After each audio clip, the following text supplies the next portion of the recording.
everyone, welcome to my channel Bhuvneer Ayurveda. My name is Disha and I'm a holistic healthcare consultant. I have helped a lot of people to reverse their diseases and disorders naturally.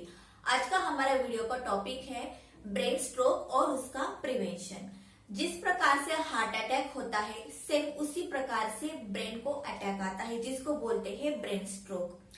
Brain stroke एक ऐसी गंभीर बीमारी है जिसकी वजह से हमारे भारत में इन एवरी 20 सेकेंड्स एक व्यक्ति को ब्रेन स्ट्रोक होता है और इनमें से 90% लोग तो हॉस्पिटल भी नहीं पहुंच पाते हैं अपनी ट्रीटमेंट के लिए।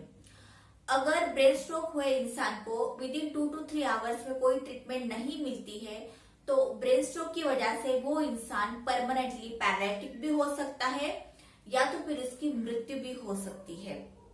स्ट्रोक यानी कि रुकावट। ब्रेन स्ट्रोक के मुख्य प्रकार से 2 टाइप्स है। पहला इस्चेमिक स्ट्रोक और दूसरा हिमरेजिक स्ट्रोक। इस्चेमिक स्ट्रोक में क्या होता है, हमारे ब्रेन में ब्लड क्लॉट जमा हो जाता है। ब्लड क्लॉट यानी कि खून की गुठली। अब ये ब्रेन के जिस भी हिस्से में होगी उस हिस्से में हमें प्रॉब्लम हो सकती है।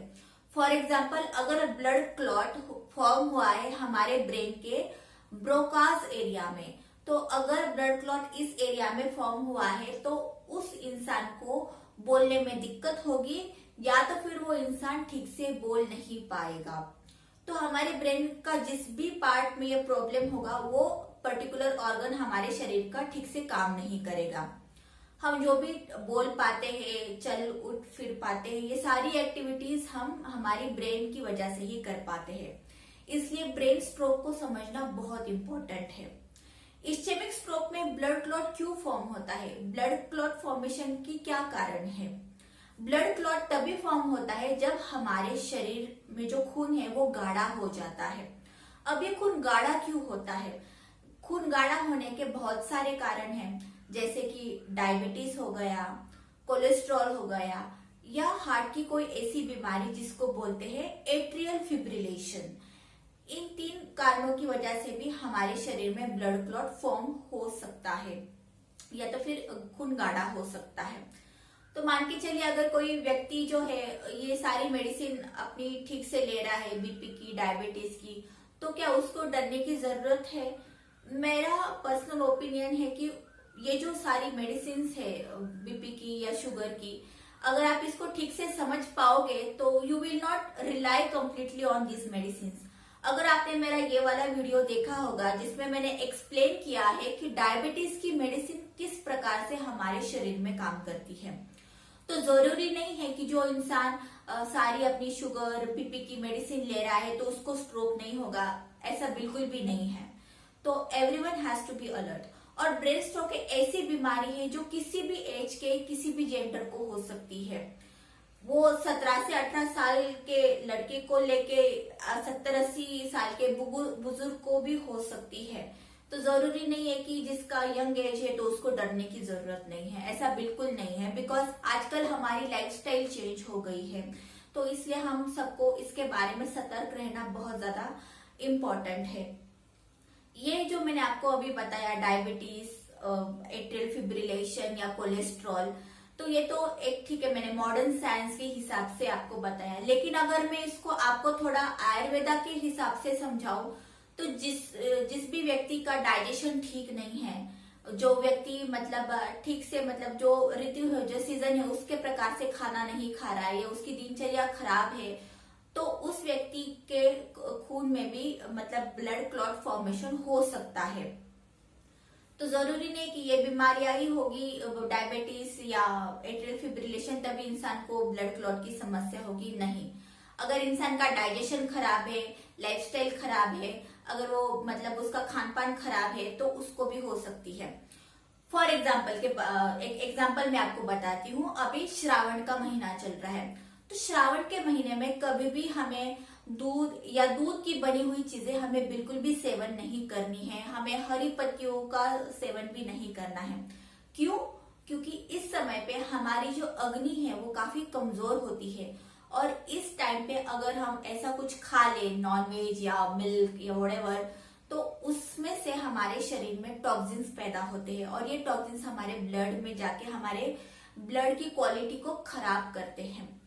लास्ट ईयर मैंने एक वीडियो डाला था सेम मॉनसून के टाइम पे कि हमें क्या क्या प्रिकॉशंस लेनी है मॉनसून के दौरान। अगर आपने मेरा ये वीडियो नहीं देखा है तो प्लीज वॉच इट। इसलिए हमें मतलब सीजन के अनुसार ही खाना खाना चाहिए, हमारी दिनचर्या हमें ठीक रखनी चाहिए। अगर हमारा वर्क स्टाइल या वर्क लाइफ बैलेंस खराब है तो हमें बिल्कुल भी आयुर्वेदा का हेल्प लेना चाहिए, सो दैट कि हमारा ब्लड में जो भी टॉक्सिन्स है, जो भी खराबी है, वो हम दूर कर सकते हैं। तो ये तो मैंने आपको बता दिया इस्चेमिक स्ट्रोक के बारे में, इस्चेमिक स्ट्रोक के बारे में।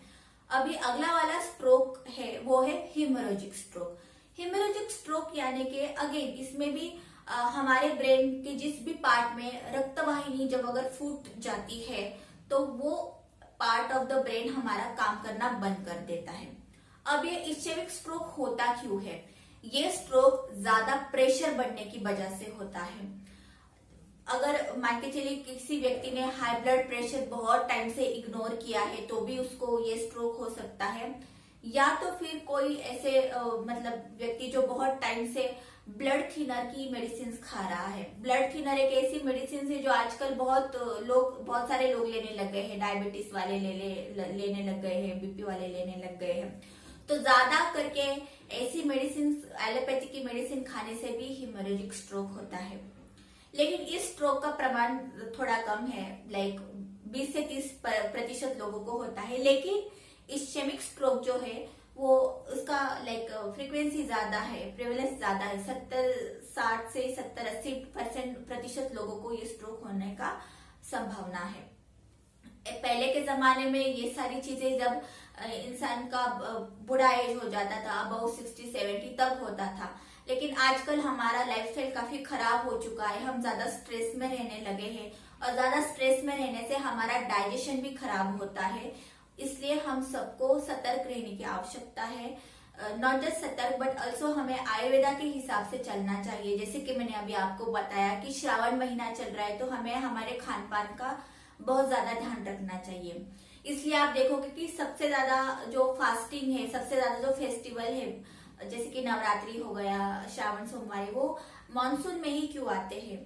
क्योंकि हम इस दौरान अच्छे से फास्टिंग कर पाए और हमारे शरीर की इम्यूनिटी ठीक से रख पाए और हम हमारे शरीर को जो है इन सारी बीमारियों से दूर रख सकते हैं। तो इसलिए हमें हमारे जो आयुर्वेदा में बताया गया है उस हिसाब से हमारा लाइफस्टाइल होना चाहिए। इस्चेमिक स्ट्रोक या हिमोरेजिक स्ट्रोक जब भी होता है तो ये कैसे आइडेंटिफाई किया जा सकता है? इसका आइडेंटिफिकेशन डॉक्टर ही कर सकते हैं, क्योंकि दोनों में सिम्टम्स सेम ही होते हैं। कि जैसे कि मतलब इंसान ठीक से बोल नहीं पाता, उसको बोलने में दिक्कत होती है, या उसको चक्कर आते हैं, उसको उल्टी हो सकती है, तो ये सारे उसके लक्षण हैं।